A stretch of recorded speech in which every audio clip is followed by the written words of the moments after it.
Hey guys, it's Scott with Scotty B Cards, and in this episode, I want to talk about modern versus vintage.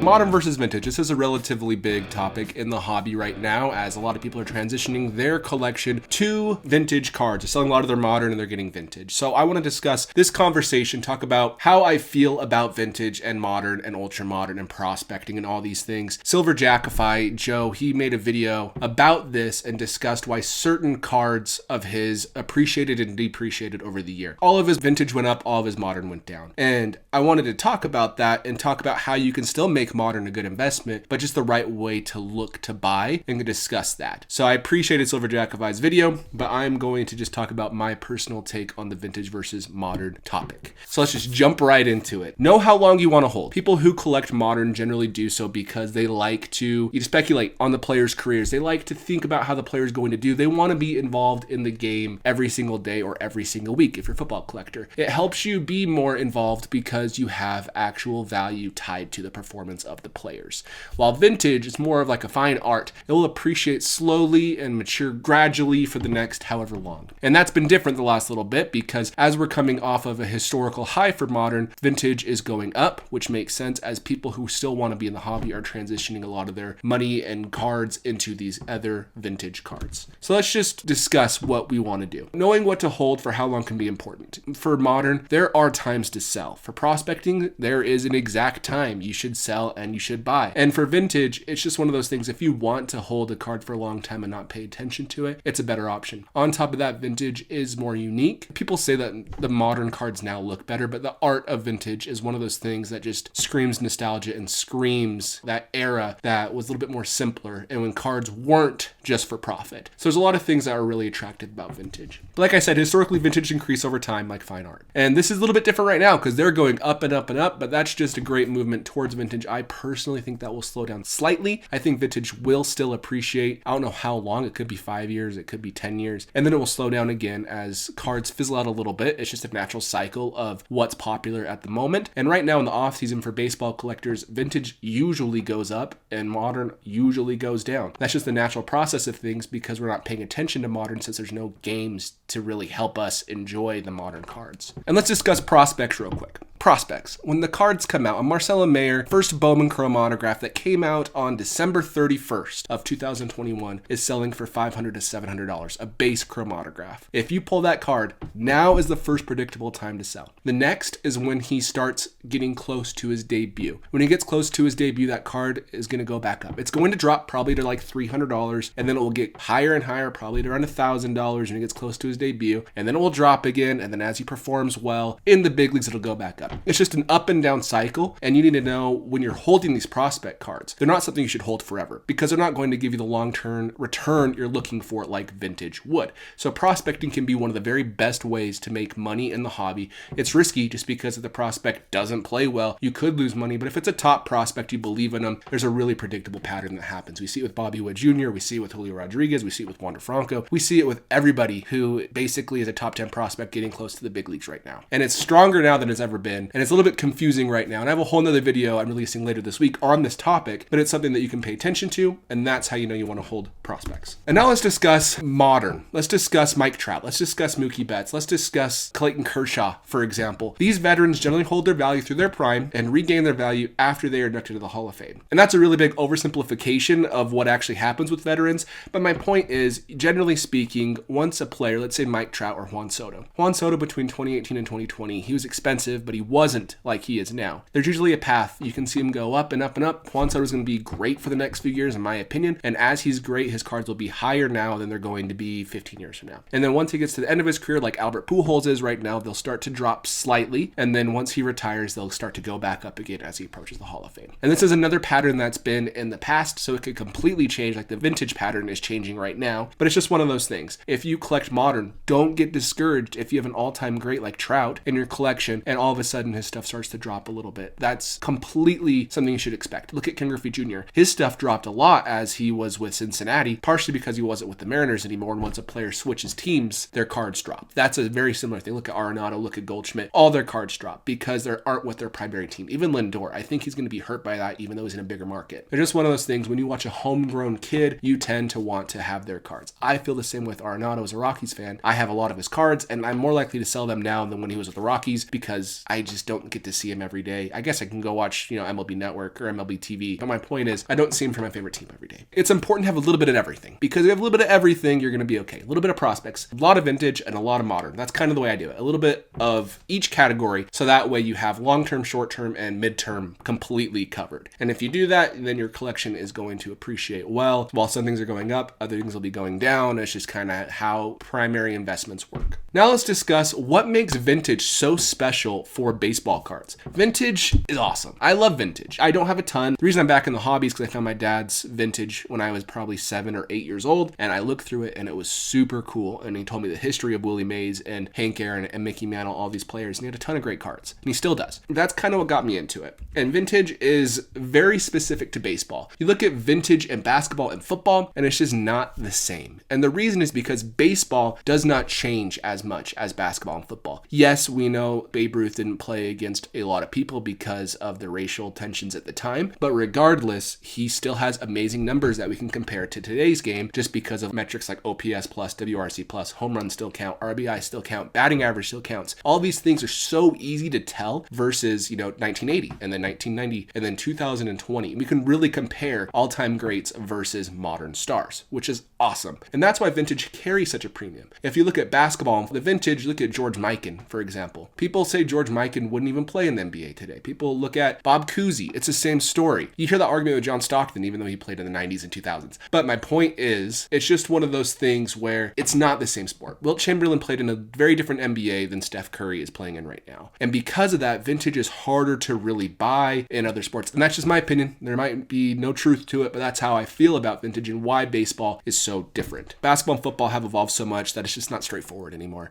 And so with Willie Mays, I can literally see 156 WAR versus Mike Trout's 75 WAR. He's on pace to be at 130. Wow, Willie Mays was great in comparison to even our great Mike Trout. That type of argument. And baseball is the only sport to really have consistent releases over the years with vintage as well. We've had consistent releases since 1910, maybe not in like the mid 1910s, but you had like the T206 cards in 1910, 1911, all the way until then you have Gowdy in 1933, and that kind of standardized it. And then you had Bowman, and then you had a bunch of other Leaf products, and then you had Topps from 1952 in the standard format all the way through now. So it's the only sport that has that. It's the only sport where you can have consistent rookie cards of every single player that ever played. So that's some of the draws of vintage. It makes sense. It's easy to understand, but on top of that, there's no parallels. So this is the only Mickey Mantle rookie card, even though there's actually the 1951 Bowman, which is more of his true rookie card, but the 52 Topps is still iconic. But you know what the card is. So for some people, they like the simplicity, they like the look, they like how old the cards are, and they like the security and the long-term approach of collecting those cards. So let's discuss prospecting in modern and why they are important still, because they are still super important, and I don't want everybody to hurry and sell their entire collection and put it on the vintage, even though I'm selling some of mine to put into vintage only a little bit just because I want to have more exposure in vintage. Modern/prospecting is what keeps the hobby going. If we did not have modern, I guarantee you vintage would die out eventually. And you could say I'm wrong, and that's just my opinion, because what happens in the hobby is there's usually a path. You first get in, you get excited about Juan Soto or Ronald Acuna Jr. in 2018. It brings you back to the hobby. Aaron Judge brought a lot of people back to the hobby. Ronald Acuna brought a lot of people back to the hobby. You collect those cards, and that's what gets you going in the hobby. And that will still carry some value with that hype. And that's why you see these younger players usually carry more value than Nolan Arenado or Manny Machado. It's just because right now, that's what got these people who are right in the hobby back into the hobby. So the next point is modern card collecting connects you to the game and helps the game grow. Maybe not the game grow, but helps the hobby grow. Modern card collecting, you feel close to it because you're watching the people you're collecting every single day. And that's a lot of fun. That's actually one of my favorite things about modern is I watch every single at bat of Mookie Betts, Mike Trout, Juan Soto, and maybe Nolan Arenado and Paul Goldschmidt. Just because I have a lot of their cards, I'm invested and I'm really wanting them to perform well just because I have their cards, and it can determine my mood, which is kind of silly, but my wife can attest. If Mookie has a 0 for 4 or 4 strikeouts, I'm not as happy as if he has a couple home runs. And that's what makes it fun. If it's just vintage, yes, you can look at the history. If you're a history buff, buff. It's a lot of fun, but that's one big plus of Modern. Modern does get kids involved. They want to collect the players they're currently watching.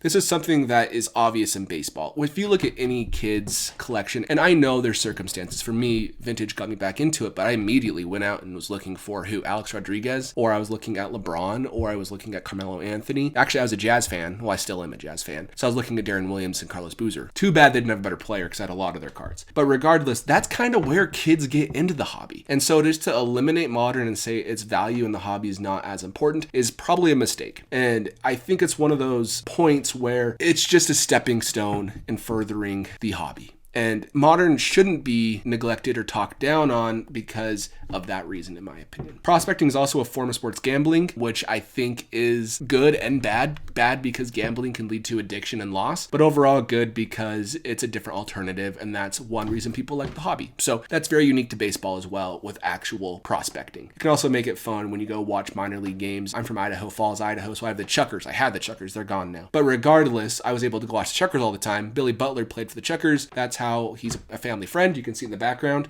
Shout out to Tommy, who actually sent me this awesome painting he made and framed it for me. But regardless, it's just one of those things where prospecting can get you in touch with the game. And Modern is the only realistic path to opening wax. Yes, you can open vintage. Yes, you can open one pack of Topps Chrome for $500, but you can go buy a blaster of Modern. So that's why it's still important, and that's why it's still attractive to collectors today. And I think that's why it should be part of your collection. So let's discuss what $4,500 to $5,000 get you. So here's prospecting. You can also call it ultra modern. Here's Modern with Albert Pujols, a retrofractor, and it's the gold refractor. And then you have a Willie Mays rookie card from 1951 Bowman. For me, it's obvious what I would take for the long term. I would easily take this Willie Mays. And for me, it's obvious what I would take for the short term. I would take the Bobby Witt, because once he performs well in spring training, this card will get hype and go up. And for the midterm, if I'm not looking for a super long-term play, I think this Albert Pujols is a great option. It's just funny how $4,500, it's a lot of money for a lot of people, but in the hobby, it doesn't go as far as it used to. This Willie Mays probably 3 years ago was $1,000 card, maybe $2,000 at most. And now you're looking at $5,000 for a 1.5 fair condition. Still a good looking card, really good eye appeal, in my opinion, for a 1.5. But the point remains, it's just changing. It's not necessarily as easy to get into it. So let's just discuss, if you're going to buy Modern, what approach you should take to make sure you're buying smart, because that's the most important thing. So overall, I think vintage is a fantastic purchase. If you buy vintage, go for it. I don't talk about vintage a lot just because there's not things that happen that can make daily topics fun for vintage with consistent videos. I do collect vintage, but my love is for Modern. I collect from the years 2000 to 2018, primarily to 2014. I only have a few players in 2018, like Juan Soto and Ronald Acuna Jr. So let's discuss some of the things you should do to make sure your Modern collection is going well. Target players with low numbers of sets. This is Clayton Kershaw, Max Scherzer, Mike Trout, Jose Altuve, Juan Soto, Mookie Betts, Jacob deGrom, and Jared Kelenic. All these players debuted later in the year, and they don't have very many products. If you look at Wander Franco, if you look at Luis Robert, these players over the last few years have so many cards printed. Look at Joe Adell. I used to be high on Joe Adell, but his stuff is so cheap because there's so much of it. So make sure you target players with low number of sets, just because once those players play well, people will know what to go for, and the limited cards will go up. That's why Juan Soto, compared to other players, is so expensive, partially because we're speculating on him being the best hitter in baseball, but also because he doesn't have very many cards. It's just not the same. He doesn't have nearly the many sets as Ronald Acuna from the same year. Target players who are on a clear Hall of Fame path. Target the players that you know are going to be somebody we remember. And not every Hall of Famer is made equally. If you look at Rod Carew, you can buy a Rod Carew autograph for $30 right now. Not a rookie card of Rod Carew. I don't know what that quite goes for off the top of my head, but you can seriously find all these Hall of Fame autographs are not that expensive. But if you want to get a Derek Jeter autograph, you're gonna have to be paying $200. And Rod Carew and Derek Jeter, I would say, equally valuable in their careers to their respective teams,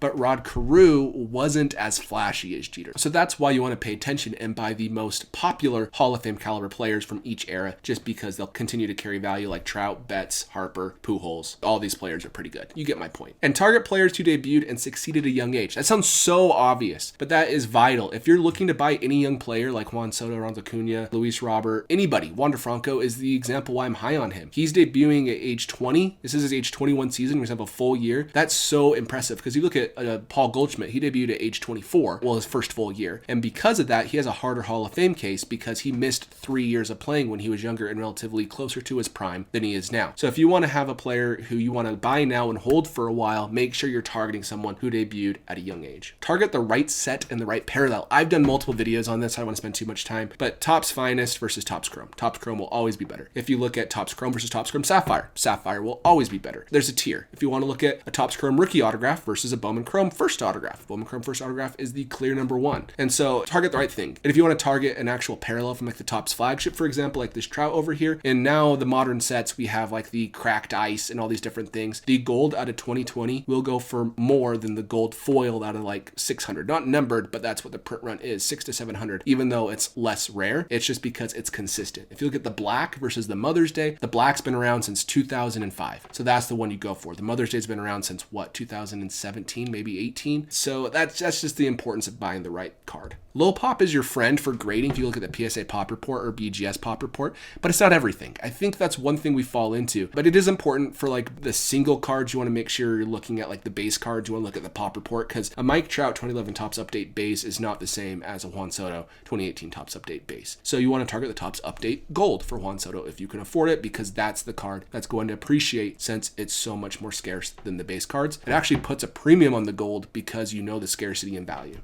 And lastly, if you are speculating, make sure you follow your gut, but buying the very top of the talent pool is smart. Yes, speculating's fun. I've done it with Lindor and made a lot of money. I've done it with Arenado and made a lot of money. Those are like the second tier guys from mid 2015. That's when I was buying them, or 2016. But the point is the Mike Trouts and Mookie Betts of that same time frame, if I had to put more money into them, I would have been rewarded a lot more. So if you look at Rafael Devers, people ask why he's not worth more. It's simply because he doesn't have the same hype. And whether that's fair or not, his cards will appreciate most likely, and they probably go up a good portion, but they won't be going up the same portion as these other top of the media players. So I just want to emphasize vintage is something I don't talk about very much, but it is a very important part of the hobby. Modern, it should not be going anywhere. Ultra modern, who knows what's going to happen? It's completely different than it was 5 years ago. And we need to look at it differently, because if you don't, then you are going to lose money. So anyways, guys, that is my video for today. I know it was long, but I wanted to share my true thoughts on this whole topic. Shout out to Tommy for the awesome Billy Butler photo. Shout out to Silver Jackify for actually discussing this in one of his videos. I just wanted to release something kind of in response to it. But other than that, thanks for watching. I'll catch you in the next video. See ya.